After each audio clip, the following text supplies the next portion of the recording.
na nagkaroon ng problema sa lungs.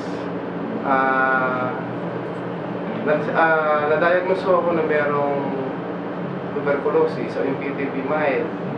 Nag-undergo ako ng medication for 6 months, pero nagkaroon ako ng komplikasyon sa mata na kung saan unti-unti ko nitong inalis yung paningin ko. Bali nung panahon ko na hindi pa totally nawawala ang paningin ko,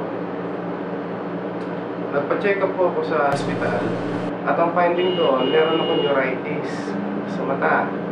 So ang sabi sa akin ng doktor, hindi ako nasisiyan doon sa resulta ng visual field mo. Mag-a-undergo ka ng tinatawag ng CT scan para malaman ko kung magbuhat sa mata mo papunta sa utak mo, mayroong problema yung ugat mo.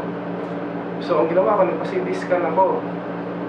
Ang resulta ng CT scan ko, yung right optic nerve ng isang mata ko, mayroon nakaparang foreign substance.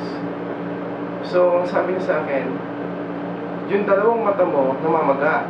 Ang ibig sabihin, unti-unti niya na pinupundi yung paningin mo. So ang sabi niya sa akin, bibigyan kita ng isang klase ng gamot, yung steroid na tinatawag, yung Pedrozone. So ang ginawa niya sa akin, binigyan niya ako ng 7 gamot sa umaga na itetake ko, 7 tabletas din sa gabi. Bali ang kabuuan nun ay 14 na tabletas. So ang ginawa ko, for the first day na ininom ko yun, una wala pa akong gaano naramdaman. Pero yung second day, yung mga komplikasyon na kung saan dating may sakit ako, bumalik lahat yung sakit na yun. Yung sakit ko sa baga, nagkaroon ako ng abnormal palpitation sa puso. Pati yung sa may lumbo, yung sa buto natin sa may balakang, sumakit na rin yun, at saka yung kidney ko naapektuhan. At ang worst, lalong lumago ang paningin ko. So ang ginawa ko, itinigil ko yung pagtitake ng gamot, ng drugs. So ang ginawa ko, kumuha uli ako ng opinion sa ibang doktor. Yun, so ang sabi niya sa akin, i-take mo uli yung steroid kasi ang gagawin niya, unti-unti niya naalisin yung pamamaga doon sa mga optical nerve mo hanggang sa manumbalik yung dating paningin mo. After 5 days, iba na ang naramdaman ko. Lalong naging worse ang condition ko. At pagbalik ko sa doktor, sinabi ko sa doktor, bakit yung gano'n naging condition ng mata ko? Lalong lumago. Hindi ko na ho nababasa yung ipinababasa mo sa akin kahit yung malalaking letra. Alam mo kung anong sagot sa aking doktor sa akin, wala na akong magagawa sa'yo dahil naibigay ko na yung gamot na pangangailangan mo. Bahala na lang yung sistema ng katawan mo kung makaka-adapt pa siya dun sa nangyayari sa katawan mo. So ang nangyari ho sa akin, dumanas ako doon sa tinatawag na depression hanggang sa stress ako. Yun ho ang lalong nagpawala ng paningin ko. Kaya nung minsan ho, isang kakilala ko, isang kaibigan na lumapit sa akin at sinabi nga ho sa akin yung patungkol doon sa bioenzyme. Actually, 2 beses ko naman tinanggihan yan. Dahil sa panati ko ho ng doktor, hindi ho ako naniniwala sa herbal na yan.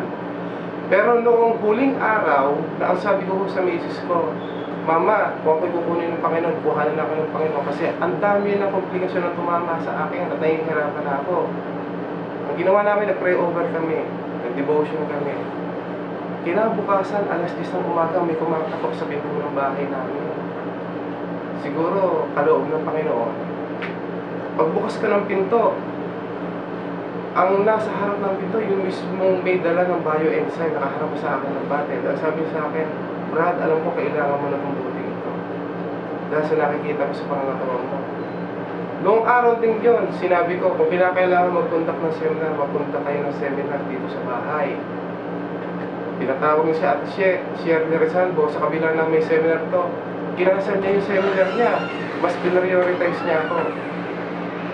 Pagdating ni Ate Shirley, nung magsimula siya ng seminar, buong seminar na yun, umiiyak ako. Dahil nga doon sa naranasan ko sakit. Would you believe, sa loob lang ng 1 hanggang 2 linggo, unti-unting nakaka-recover ako.